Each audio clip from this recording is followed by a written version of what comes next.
in a number of major studies, maybe as much as 70 or as high as 80% of doubt, just by its nature, tends to be emotional. I have 3 different kinds of doubt, but the other kind would be factual or philosophical, and the third one is volitional, which is a dangerous one.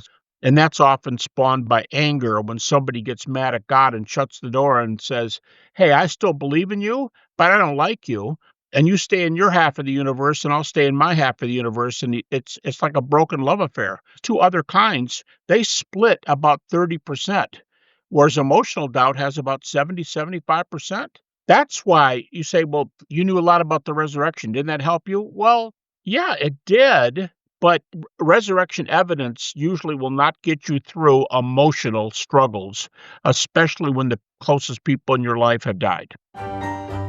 Welcome to the Kalos Center podcast.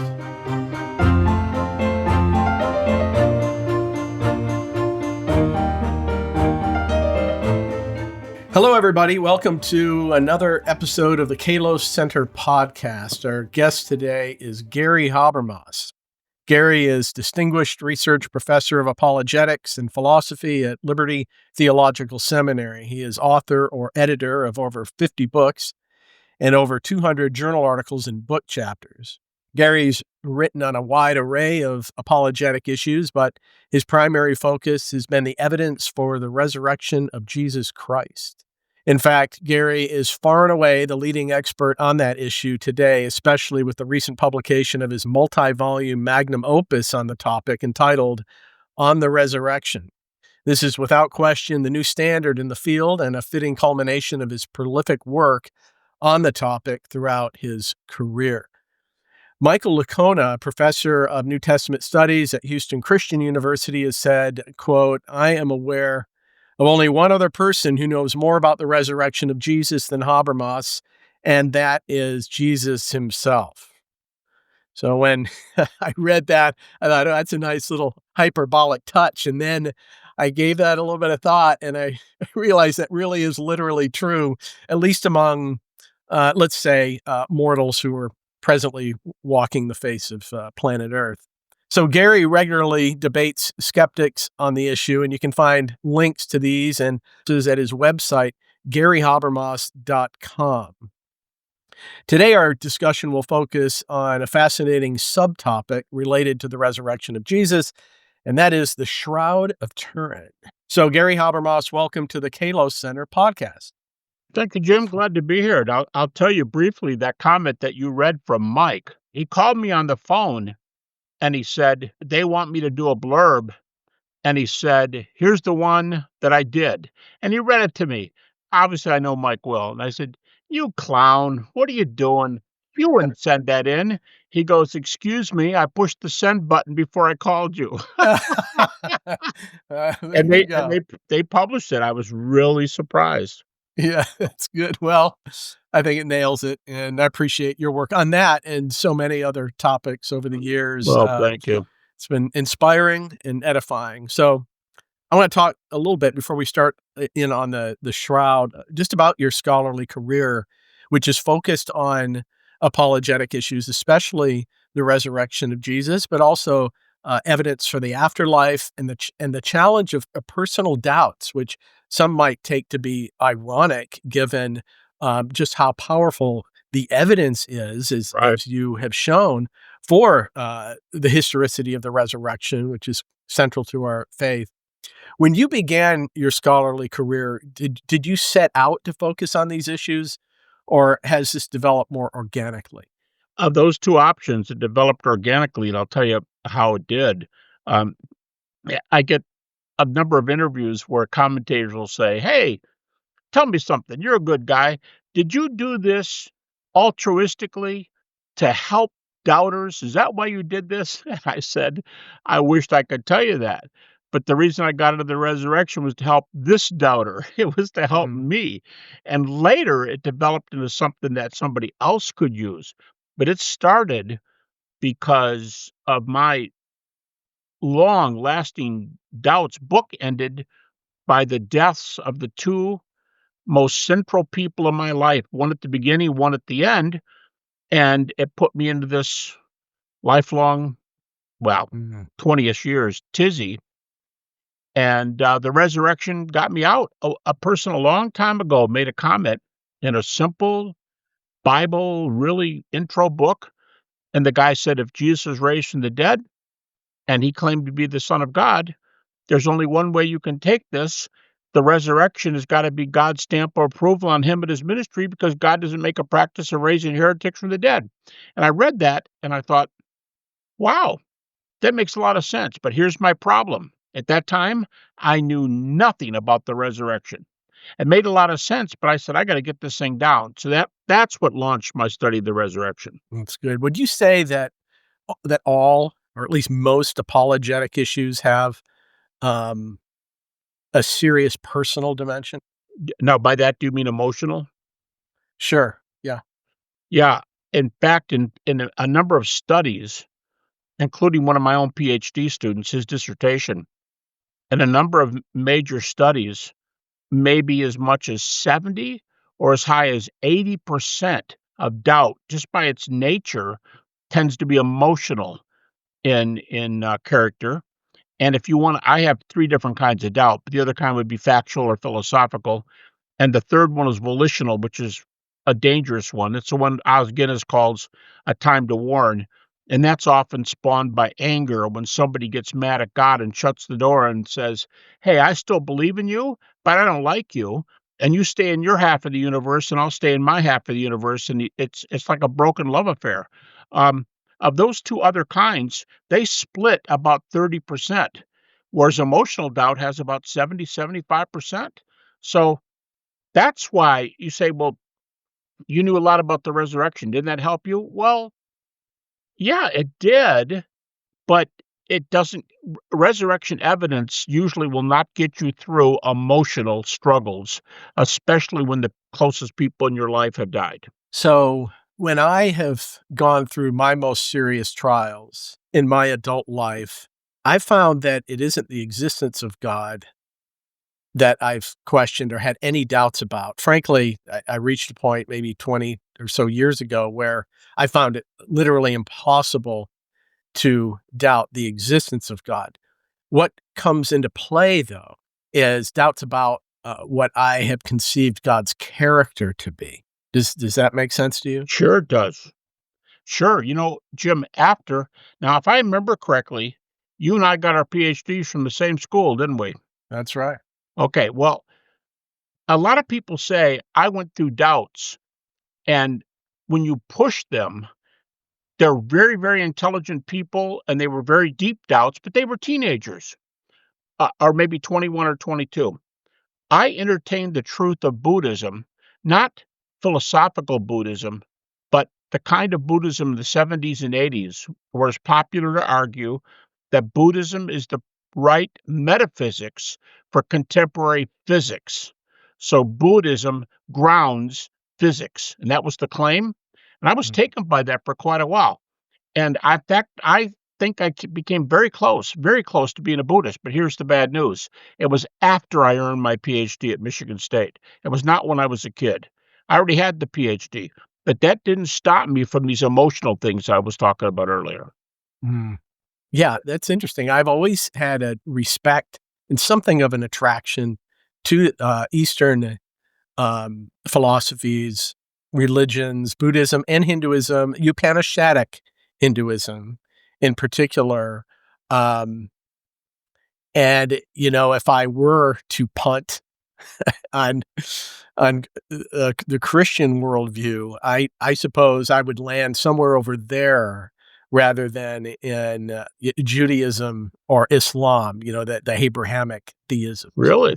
Yeah, just because of, but of course it would be a theistic version of that. You don't have to be a theist Sure, to be a Buddhist, sure. but just because of, well, a number of factors, and the way that the Four Noble Truths of Buddhism, take seriously or address the problem of evil. A lot of the Stoics have a lot in common with Buddhism as far as that goes.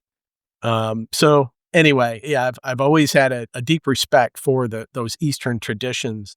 But of course, everything turns on Jesus Christ, and It does. if he rose from the dead, Yeah. right, then then everything changes. So, and as you and I know, this is just the implications of the resurrection are as vast as they can be, and the evidence for the resurrection is just profoundly strong. And so I want to talk about this fascinating issue regarding the Shroud of Turin. Can you give us just a little bit of background on what the Shroud of Turin is, where it came from, or maybe different views on where it came from, and where shroud studies stand today? Sure. Well, the shroud is a piece of linen cloth, a 3-to-1 weave. It's 14 feet 3 inches long, 3 feet 7 inches wide. And if I put my hand up like this, or use a pen, the shroud wrapped the body this way, so that if and it's attached it behind over the head. Now, the front head and back head, there's a front image and a back image. There's it must have looped a little bit when they put it in the tomb, the body, because there's a gap between it. But it's attached. So if the body falls out and the cloth opens up, that's what you're looking at. And the two heads, so to speak, the face and the back of the head are together, and the feet are at opposite ends of the 3, 14 feet 3 inches. And its modern history is believed by many to have been taken to Turkey at an early date, to Edessa, and sealed hermetically into a wall. The Muslims during the Crusades would often destroy Christian artifacts, and the shroud was hidden. And so one thing that kept it in good shape is that it was there for a long time, and it was discovered by accident later. But then the Knights Templar, the priests who are double trained, it's like a guy with a divinity degree who has a black belt in mixed martial arts. They were fighters who were priests, and they were fighting in the Crusades, and are typically blamed or praised as the ones who picked up the shroud and taken back. And its modern history is mostly Italy, a little bit France. This is the prognostication, and maybe a corner of Switzerland. But in that range, and you know the old argument: if it's a medieval document, then it's been there since the Middle Ages. But there's several major arguments now, very, very noteworthy arguments that would say the shroud is much, much earlier. We could talk about that or not, but that's basically its history. There's very little doubt it goes from Middle Ages to the date, but there's been 2 or 3 arguments now. In fact, the latest argument against the carbon-14 was published by the Oxford Journal. I'd have to check this, but it may be the same Oxford Journal that published, or where the editor published, the bad news in 1988 about the C-14.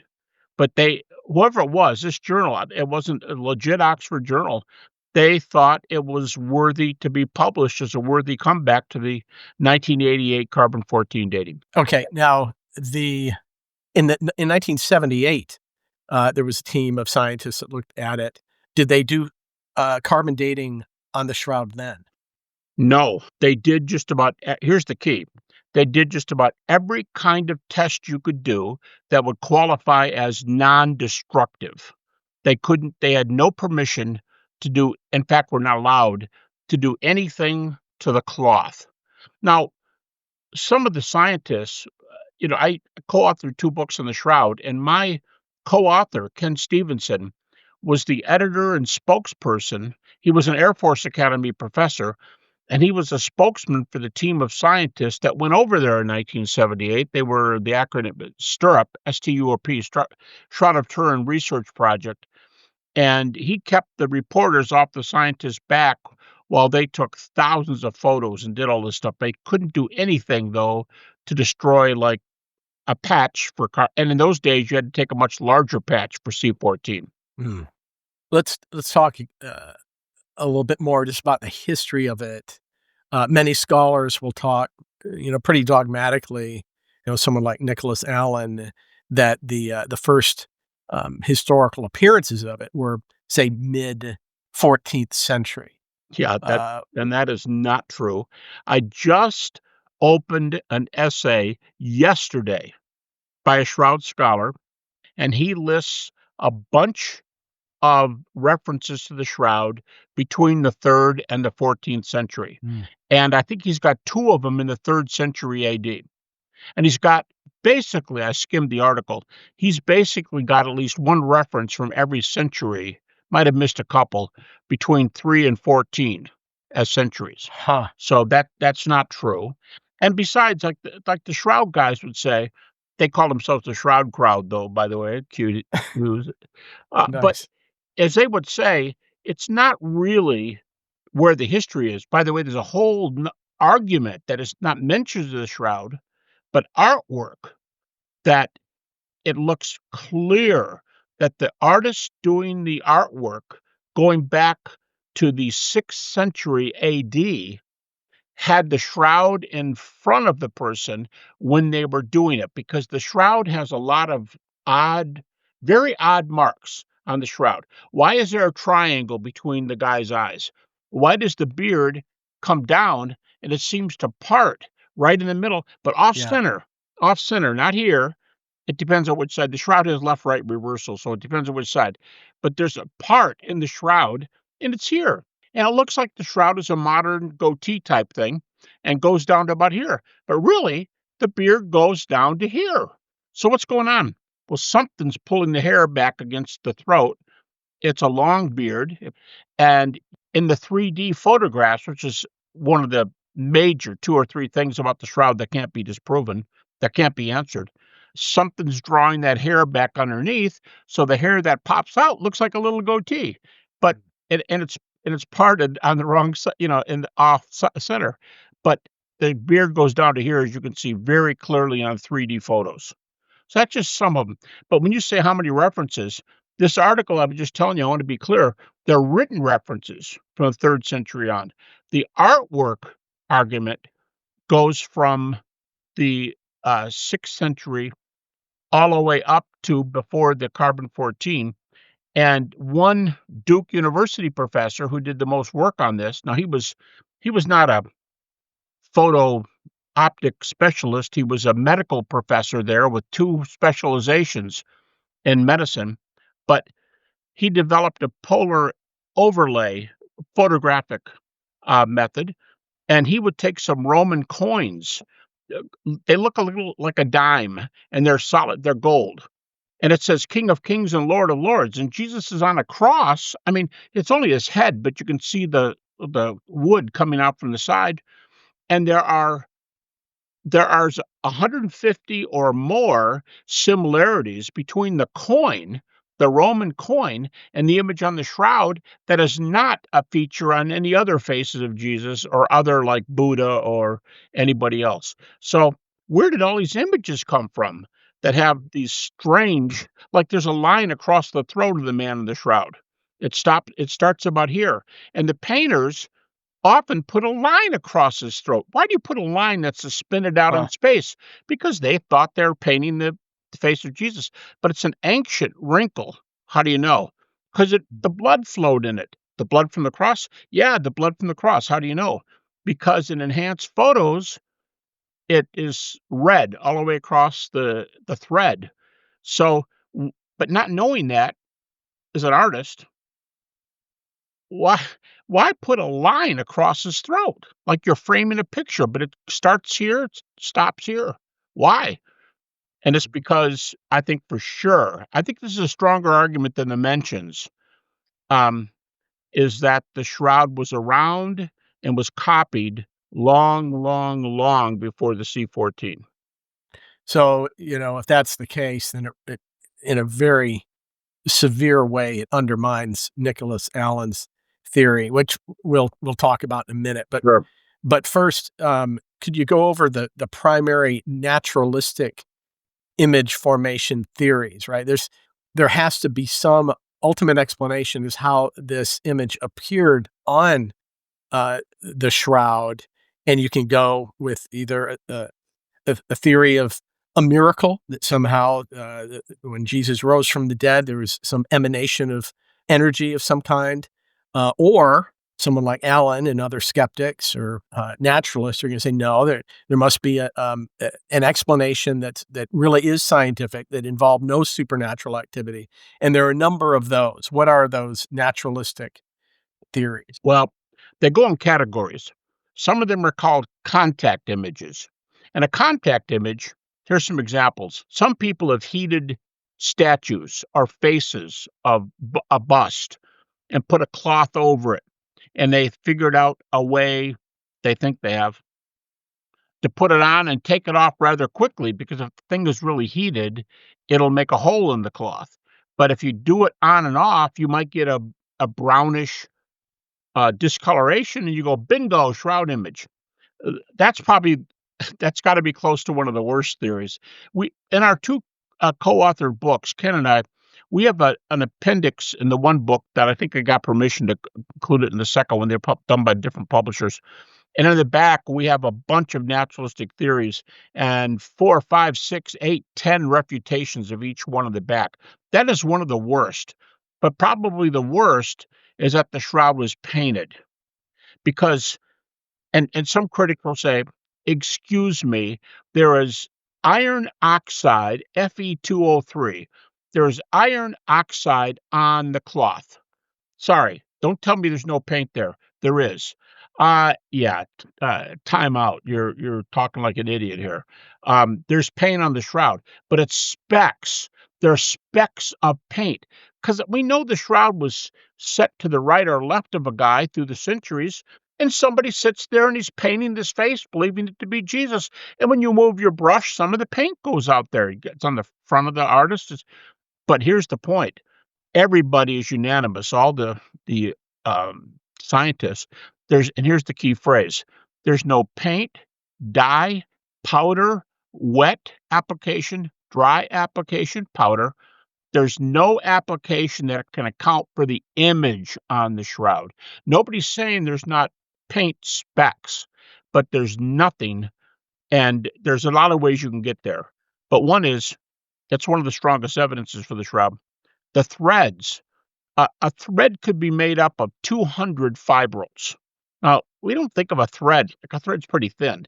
200 fibrils? Yeah, well, how many fibrils is the shroud image? Generally, one thread deep, not two. Sometimes I've heard people say it might be two. But I mean, it's not, the image is not on the back of the thread. It's on the front, not on the back. So if there's any kind of paint, dye, powder, even powder, a dry application filters through porous things like threads. And so there's other ones. Probably the most popular theory was by two agnostic scientists who did the 78 investigation. He was from the Air Force Academy, a professor, and the other one was from the Jet Propulsion Lab in Pasadena. And they were physicists, and they took a cloth, exposed it to, just like put it on things that would be on the body of somebody who was crucified. So there would be sweat, there would be blood, there would be anything, whatever chemicals would be on the body from somebody who suffered like that. You touch them to a surface like that, and then you won't see an image. So you bake it in an oven, which scientifically is simulated to represent so many years of aging. Like a lot of things turn brown with aging. And if you already have chemicals on the cloth, why couldn't the image come out from the sweat and blood and everything on the cloth? But there's probably 4 at least major reasons. It's a thoughtful thesis. But the image on the shroud is 3D. No other photo, nothing else we have is 3D in this sense. These images that they put in the oven, they're not 3D. They're not superficial. That it's not on the top fiber. That's called superficiality. It's not 3D. I used to think 3D was the hardest thing to explain, but now what's taken over is the belief that you can see the bones And the man who was buried, you can see the bones in his right hand, and it covers his left hand, but you can see the blood going up the arm on the left. The right nail print, which is about there, the blood's going up. By the way, the blood goes all the way through the cloth. The image does not. But the hand, people used to make fun of.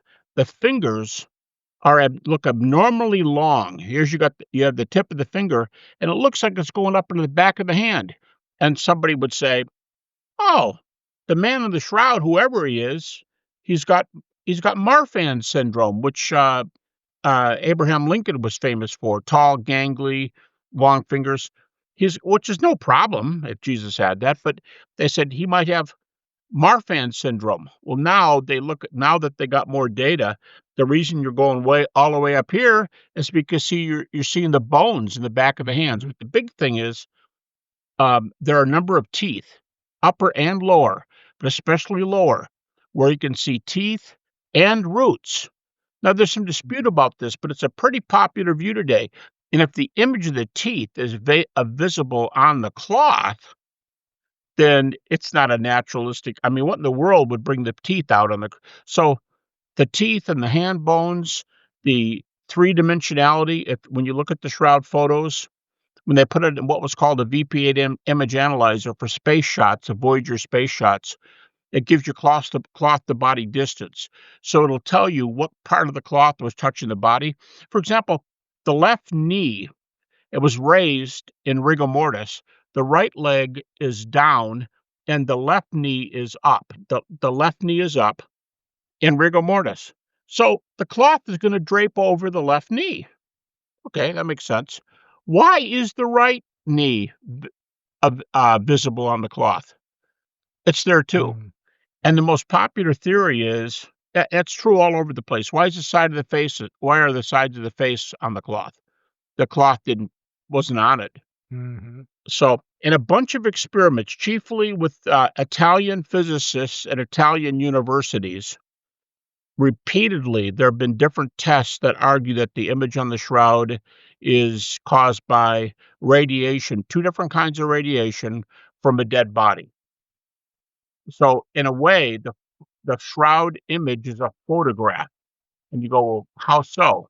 Well, the same way, if you're playing baseball and you break your arm, they take you to the hospital and you say, what happened? You say, well, the doctor looked at the photograph and my elbow's broken. You looked at the photograph. What he looked at was the x-ray, but we frequently call an x-ray a photograph. So they think the image on the shroud is two different kinds of radiation from a dead, crucified body. By the way, the man in the shroud, there's about a half dozen evidences that he's dead. One of them is that he's in a state of rigor mortis. He also has post-mortem blood flow. So whatever energy caused this would have essentially X-ray properties, wouldn't it, in order to pick up as you mentioned, the bones, the metacarpals, the sinuses, as well as teeth. That's fascinating. That's hard. The teeth are killers because when you see them in the photos, next time, if you have a really good shroud face photo, look right below the lower lip and see these little tiny vertical, and you can even see roots on them. Now, a very prominent shroud researcher and a good buddy of mine, Barry Schwartz, before he died recently, he was probably the best known shroud expert, and a Jew who believed, not a Christian, who believed that the man in the shroud was Jesus. He just said to me a few times, Gary, it could be the resurrection. I don't know, but I dearly hope it isn't, and I dearly hope they're going to get a naturalistic theory. Right now, I can't disprove it. And he's the main guy. Well, you got to admire that honesty. Yeah. So this scholar, Nicholas Allen, he's proposed a pretty innovative theory that appeals to a kind of proto-photography. Right. That he maintains all the elements there would have been available to people in the 14th century, Europeans in the 14th century, because they had lenses.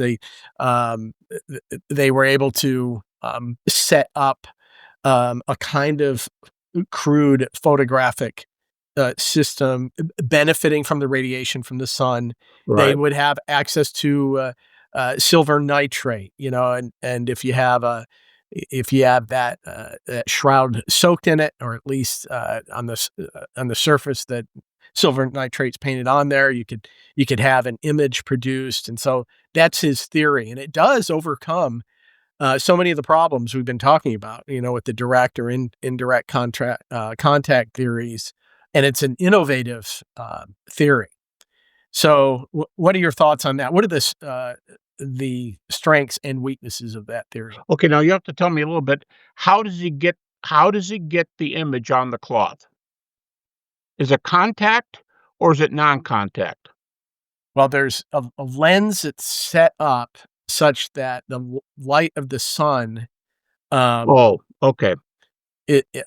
figures in there, and of course, there's radiation there. But the image would have to be produced over 2 or 3 days. Yeah, I've got an ex-student of mine, committed Christian, who has played with something similar and argues for something similar. He's not a pro Shroud guy, but he's a very committed Christian. So, but let's just, I'll give you two sides. When a lot of the Shroud crowd, they get upset with me. I debate anti-Shroud guys. There's one guy in particular who's debated a couple of the main Shroud guys, and my Shroud friends, told me that this guy won, this skeptic won, and so I was asked to debate him. And according to what everybody said, it wasn't a very close debate. In fact, after it was over, I got invited to join the Italian scientific study of the Shroud, and I'm not a scientist. I didn't join them, but they wanted my 2 cents in there. Okay, people do these kind of things, but they get upset with me. Pro Shroud people get upset with me because when someone says to me, "How pro Shroud are you?" I'll say, to make a joke, and this doesn't often make them happy, I'll say, "It depends on what side of the bed I got up on. And if I wake up in a bad mood, it might be it might be 70%. If I wake up in a great mood and it's sunny out and I feel like going fishing, I live in a little lake, um, it might be 90%." Just kinda, and I make this little joke. I'll say, and they go, "But what do you really think it is?" And I'm saying 80, 85, maybe 90. And they go, "Well, why do you think it's not like 99?" And I'll say that what's positive about this guy and theories like that is that's why I'm not 100% sure, because somebody could come up with something and match it, and that doesn't prove that's what the Shroud is, but it proves it's a viable possibility. Okay. The bad thing about this is that the major characteristics of the Shroud, maybe the top 4, it doesn't have any. My guess is, now I've not seen the work, I don't think it has any of them. I'd like to know what he does about the teeth and the hands, the the that's become a biggie. The 3D. What happens if he sends a photograph in? Some of the biggest guys made the mistake of sending photographs of what they faked to the scientists. And they put them in these computers that can tell you what the image is. And if the image on the Shroud is not 3D, you didn't do it. The Shroud on the image is 3D. Third, it's got to be superficial.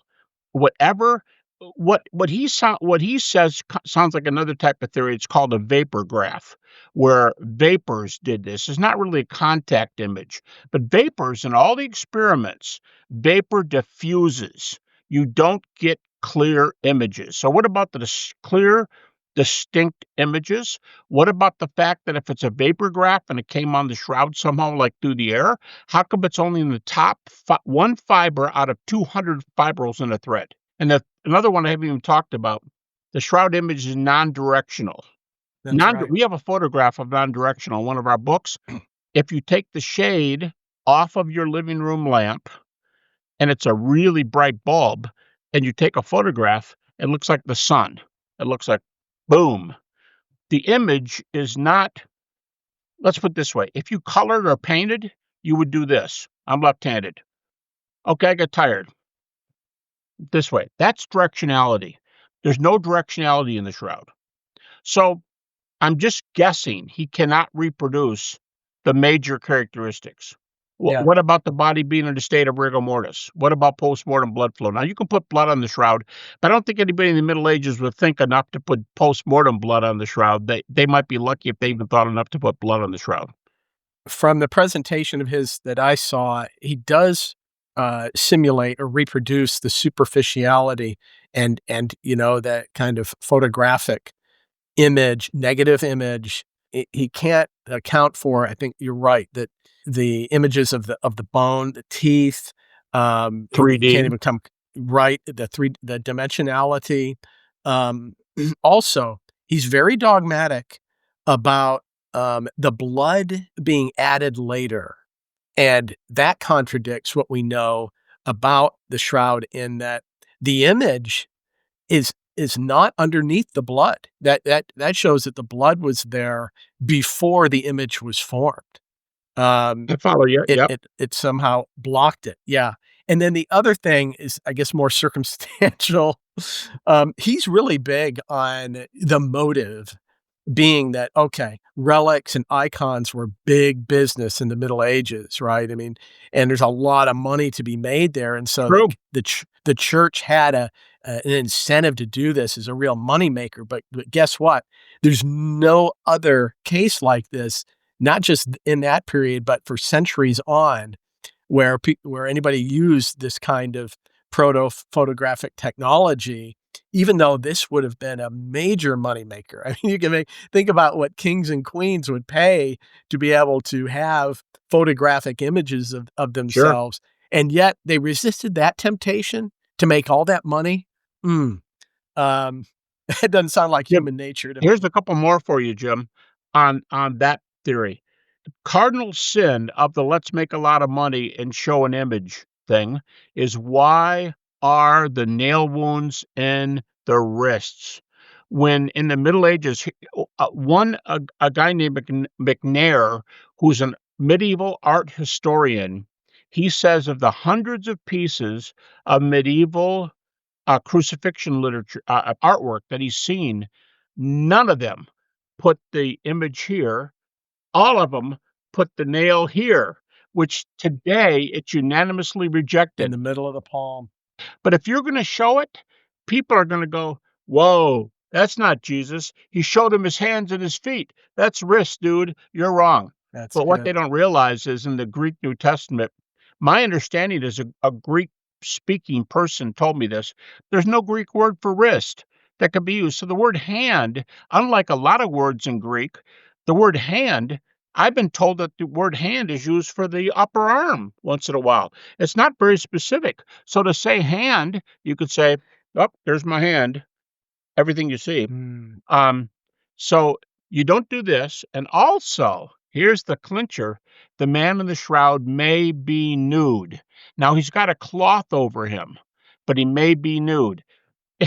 If the nail in the wrist and a nude Jesus are not issues in the Middle Ages, I think you got a story there alone. Yeah, But that's good. if this guy admits that he's got problems with the bones. He says a lot of people, by the way, I don't know because I haven't investigated what he's doing, and I'm not a scientist. But if he says he can do superficiality, I want him to submit that to the scientists. My guess is it's not in the top fiber out of 200 fibers. It's not. Mm. He might say superficial means it's on the top. It doesn't mean it's on the only in the top. It means it's on 1/200th of a thread fibril. That's superficial. Well, it's only on 20. Sorry, that doesn't do it. So, but if he admits the 3D, if he admits the teeth and the bones, if the superficial fails, what do you do with the non-directional thing? Uh, Huge objection to me is the wrist and the possible nudity. I think those kill it. I just think there's too many huge objections Yeah, there. Oh, by the those way, are the great. photographic thing that he can reproduce the left-right reversal and the light-darkness reversal. When I debated this guy recently on this, well, it's not too recent now, maybe 3 years. It's on my YouTube site. I started by giving 10 arguments in favor of the shroud. The photographic negative arguments were like numbers 9 and 10. They were at the very bottom of my list. It's true that a lot of photographic things can be reproduced. That's just neither here nor there to me. It's so low that you can mention it is worthwhile, but it can be reproduced. So, it's a little stumbler, but it's one of those things where you stumble on a football field and jump up right away and you're 100% fine. I don't think the photography things are any argument at all. So let's talk a little bit more about the dating. I don't know much about this, but I'm sure you do, as analysis of the shroud and residue of flora that have been discovered. I've just heard a little bit about this, that's indigenous to, say, Palestine. Jerusalem. Yeah. Yeah, and the more there's a couple versions of this, and they're not all equally scientific. The one that's caught a lot of attention is that a pre-78 investigation. It was very superficial in comparison, but a good investigation by some good people was done in 73, 5 years before the 78 investigation. And a Swiss criminologist named Max Frey used sticky tape, and he found a number of species of pollens on the cloth. Well, that's not strange. A lot of species of pollen. And I don't know where they are now, but that professor at Duke that I referred to, um, he passed away a few years ago, but I've been in his home and I've been in his basement where all his research is, and he showed me these pollens that Max Frey got off the cloth. They're in a frame, and Max Frey gave them to the Duke professor. Now the Duke professor passed away, but I'm sure he's put it in good hands before that. Huh. But a number of these particles are found only in the Dead Sea area around Israel, and that's odd when the thing hasn't been out of France, Italy, and maybe a touch of Switzerland, the corner there between France and Italy. Uh, why pollens? You go, well, anybody could get pollens from the Middle East and sprinkle them. In the 14th century, when the guy did this, are you kidding me? Why would you go to the trouble of getting pollens from the Middle East when nobody in their right mind is going to know what you put on there? It's going to look like dirt to them. They can't test it. And so the pollens, here's another one. In one of my shroud photos, the scientist in 78 is taking sticky tape. Kodak made a special tape for them for taking things off, and he's taking samples of what's on the bottom of the feet. Now, the bottom of the feet has dirt and blood on it. And because if it's Jesus, whoever the person is, walk barefooted, and there's blood underneath. They submitted the dirt to a peer-reviewed secular chemical journal, and it was a species of limestone that is found almost exclusively in Jerusalem. Now, you put that with the fiber, with the like I told you, the guy from Duke who's got the plants, the spores, and so on. Those are two things that link it to Israel, and come on, you're not going to Have either of those discoveries been published? And if so, Oh, yeah. Yeah, because the one with Max Frey, it's been out since 73. okay. Now, not all the scientists are equally committed to it, but it's got a lot going for it. It's pretty well received.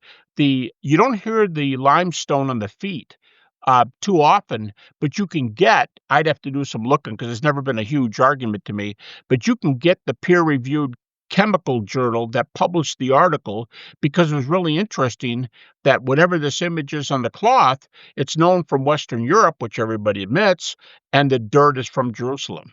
So it was published in a chemical journal. That article is available. I might even have it in my files. But yeah, and for me, those are way down the list. They're not going to be anywhere up there with the teeth, the 3D, the non-directionality, and the superficiality are going to be the biggies for me. So overall, given all the evidence, you are inclined to believe that it's authentic. I tend that way, but I am not afraid to say that if this guy you're talking about or the equivalent, somebody else, if they do it and they could reproduce it and it passes all the tests, I still wouldn't say they've successfully faked it. I would say at best they have faked they have faked a process that could be used on things like the shroud. Doesn't mean it is. You can have two almost identical methods and not be the same. So I don't think they would have disproved the shroud, but I would admit it would cause me uh, enough doubt if they said, I can check off those four biggies at the top and a few of the bottom ones, like why does he look like he's nude, and really, why are the nails in the wrist? That bothers me if it's made to make money, you Yeah. know? Well, yeah, the one that gets me the most, well, a couple I named them, but certainly the method that he devises or proposes could you never have the X-ray capabilities that can pick up teeth and bones. So just Eh, in principle, it's gonna fail to account for that. If it doesn't have the X-ray, that's the teeth and it's Yeah. the same as the teeth and bone argument. If you can't do the X-ray one, you've got a real issue there right from the beginning. So Alan will note along the way as he gives his presentation that he completely rules out really from the outset the possibility of the category of a miracle, right? And this is Right, how it goes for so many right, naturalists that yeah, it's just impossible, and so there must be a naturalistic explanation. Of course, right. you in your resurrection studies, you you encounter that all the time when you're dealing with someone who their mind is completely closed against the idea of the miraculous. It's not a principled kind of metaphysically grounded um, resistance. It's just a dogmatic commitment to really scientism or to naturalism. They're just dogmatically naturalistic. And when you're dealing with that, you're dealing with, I guess, a metaphysically closed mind. Yeah, Jim, I should ask you this. We're both trained in philosophy, and, I've got a question. I think this is just starting to come to light. I have an appendix to it in my second magnum opus book, has a appendix on whether naturalism/materialism or like views are provable in any probabilistic manner. Nothing's you know what I mean, provable in a Mhm. in a scientific, i.e., highly probable view. I called Bill Craig when I was doing this one chapter, and he told me, and I got some examples of my own, but I wonder what you think about this. He tells me that some of the biggest name naturalists now are allowing that you can't prove naturalism and you can't prove materialism. You can't prove them. So what bothers me in debates, there's two moves I make dialoguing with the resurrection outside of resurrection data. My first one is they both involve a timeout. I'll say, you're going to reject this because you don't allow the supernatural, and we've never seen the supernatural before. Are we okay? But you're ruling out this, and this. You're just ruling them out.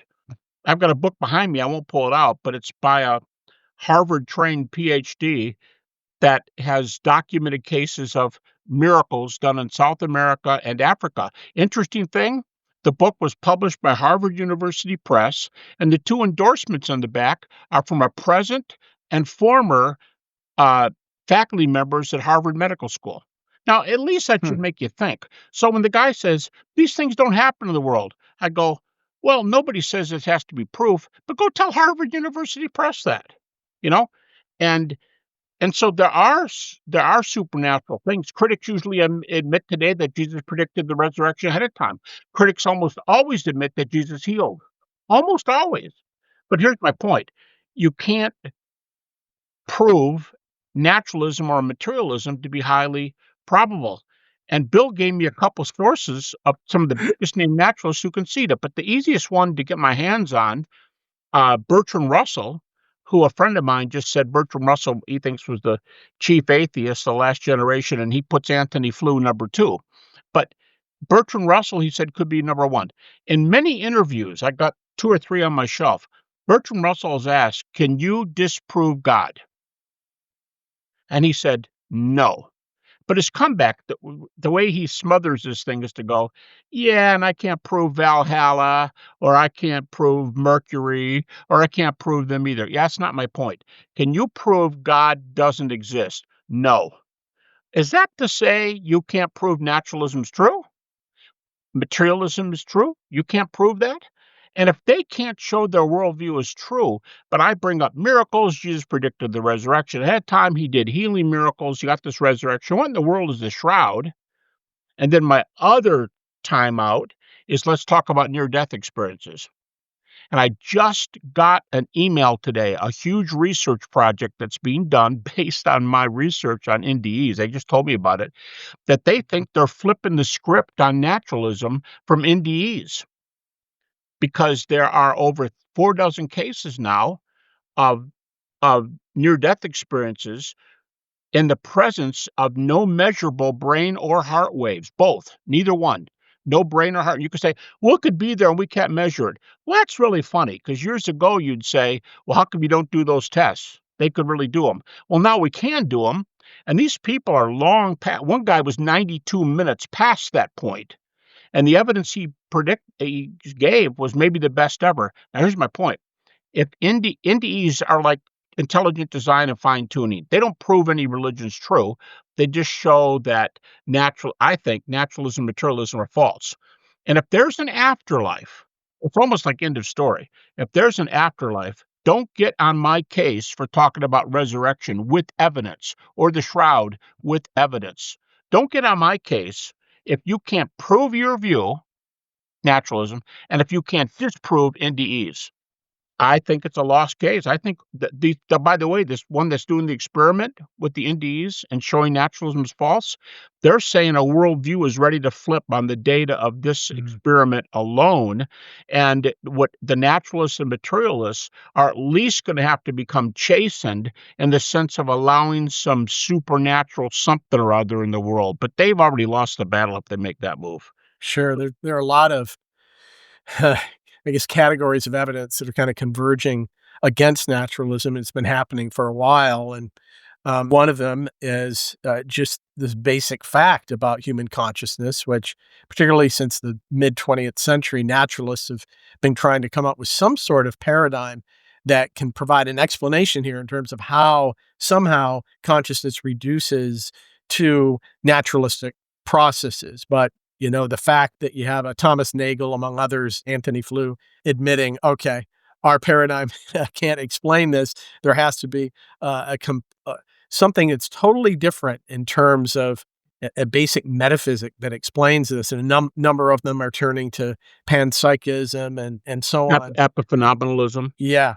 So to me, it boils down to this, that there are really two basic perspectives that are on offer. And I call them matter over mind and mind over matter. Okay. Either consciousness and all of these, apparently non-physical phenomena somehow reduced to material realities and processes, or it's the other way around. And the fundamental reality is a mind, a conscious mind, and all of the physical world is a product of the activity of that mind. Those are your two choices. And seems to me, and you would agree, that overwhelmingly the matter over mind view is in serious crisis, increasingly so as the years and decades go on. And mind over matter is looking more and more secure, and the evidences are pointing more and more towards the ultimate reality being a basic consciousness or mind. Let's finish up here. This is a question that I pose to all our guests, and it just has to do with your kind of broadest perspective on life and its meaning. And it's the classic question, what is your view of the meaning of life? And also, how has your professional work aimed to work out that conviction in practice? Yeah, now, if you mean beyond the shroud, Yes. like where I can also use resurrection, I tell my PhD students that I just told a guy in a broadcast yesterday that obviously people know I teach at Liberty, so they know what my view of Scripture is, what doctoral statement I sign. But if somebody showed me that the Old Testament and virtually the entire New Testament is almost totally in error, it's myth, it's a lot of other stuff. However, the minimal facts, we can at least get the death, resurrection of Jesus, And I would make a minimal facts argument, which I do in a later chapter of that book, um, for the deity of Christ. If everything else in Scripture is wrong except for the gospel message, and Jesus is right whenever the gospel is defined in Paul and in the book of Acts, it's deity, death, resurrection. If that's all we know is true by virtue of the minimal facts and or the shroud, if someone wants to go there, then we know Christianity is true. Because if Jesus is the Son of God who died on the cross for our sins, rose from the dead, and the Father is the one who raised him, but no other religious founder or other goofball in history somewhere has been raised from the dead. I'm not talking about Lazarus and people who have to die again. But if nobody else has been raised from the dead, you think, well, what about Elijah? He didn't die. Yeah, he wasn't raised either. So if Jesus is the only one who is raised from the dead, why in the world would the God of the universe raise this man who's wrong about the two most blasphemous things he would have taught? That I hold the keys to the kingdom. It's not Peter. I'm at the gates of the kingdom. What you do with me determines where you spend eternity. And Rudolf Bultmann and the New Testament scholars today, critics, they will allow that Jesus taught that he was the path to the kingdom. Take up your cross and follow me. He's the path to the kingdom. And secondly, if he taught his deity, which I think is very strongly, that's a whole nother argument. I think is very strongly, if he called himself deity, forget his deity, if he called himself deity, and if he's the keys to the kingdom, the kingdom of God was his number one teaching. Everybody agrees, virtually everybody. And God raises him, then to me, God just put a stamp of approval on the guy that has the two most incredibly blasphemous claims standing against him. And I think that would be without excuse. So the fact that God raised him, I think, and we have near-death experiences to show you there's an afterlife and blah, blah, blah. I think we have the Christian worldview. If all we get is the gospel, the resurrection is everything. Deity, death, resurrection, really. Wow. That's good. Yep. This is our eternal hope, isn't it? It's wonderful. And all those other objections about Old Testament ethics and so on, as important as they are relative to the resurrection of Jesus, they really are red herrings. You need to give some sort of alternative account or explanation, or you're going to have to bring your life into line with the demands of this person who proved his deity through his resurrection, right?